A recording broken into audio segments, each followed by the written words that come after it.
तुम्हाला नंबर देतो ठाकरे म्हणून आहे. बरं, ते आता विचार करा तुम्ही, आपलं झोपडं जरी असलं तरी आपण सकाळी 6 वाजता 7 वाजता जाऊ लागते.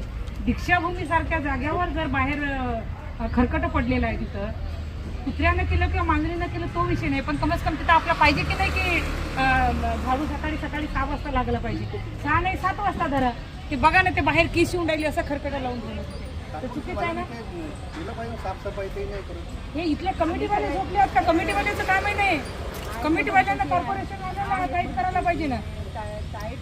किती करणार ताई, किती करणार? रोज सांगितल्यासारखं सगळं सांगतो आम्ही, पण तरीही नाही तर पण एक आपल्या कमिटीचा माणूस बाहेर लावून सांगून जर यायच्या लक्षात येत नसेल तर जाणून बुजून दीक्षाभूमी खराब झाली पाहिजे. दीक्षाभूमीच्या मागे लागलेले आहे ते. आणि बस आरामात गोष्टी करत इथं येऊन बसतात आणि दीक्षाभूमीची अवस्था आहे म्हणजे तुम्ही समजून घ्या की दीक्षाभूमीची वाट लावायची मागे लागली आहे. जाणून बुजून यांना सांगावं थोडी लागते.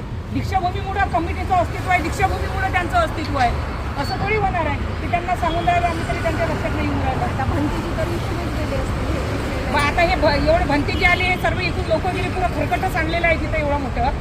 सकाळी 9-10 वाजून राहिले तरी दीक्षाभूमीला झाडू नाही, म्हणजे विचार करायची गोष्ट आहे की नाही. सगळे लोक बाहेरचे हे काय किती लोक आले आता, म्हणजे पूर्ण दीक्षाभूमी भरलेली आहे. काय नाव जाईल दीक्षाभूमीचं? बाहेर गावचे लोक येतील का इथं काय अवस्था आहे म्हणून?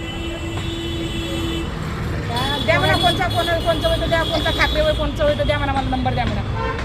कोराडीच्या मंदिरामध्ये सगळं पाऊस सगळं होऊन जातं नाही. आमची दीक्षाभूमी हे अशी त्यांची गलती नाही, आमची गलती आहे. आमचे लोक हराम करत काही, त्यांची गलती नाही आहे. ते त्यांच्या हिशोबाने त्यांचं बरोबर करतात, त्याच्या मंदिराची ते सोय करतात म्हणजे ते सक्षम आहेत. आम्ही कुठेतरी आमची मानसिकता ढसळत आहे. हेच होऊन राहिलेलं आहे. विषय हा नाही आहे की त्यांची इथं होती ना आमची इथं नाही होत.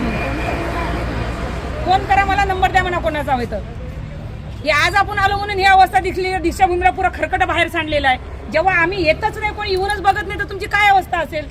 बोलणारं राहील तर बोलून राहील, नाही तर चुपचाप बघतात आणि लोक निघून जातात. पहिलेच दीक्षाभूमीची अर्धी आहे ना वाट लावून टाकलेली आहे. पूर्ण दीक्षाभूमीचे व्हिडिओ काढले मी, पूर्ण टाकते मी दीक्षाभूमीची काय काय झाली, कुठं हे गेलं तर.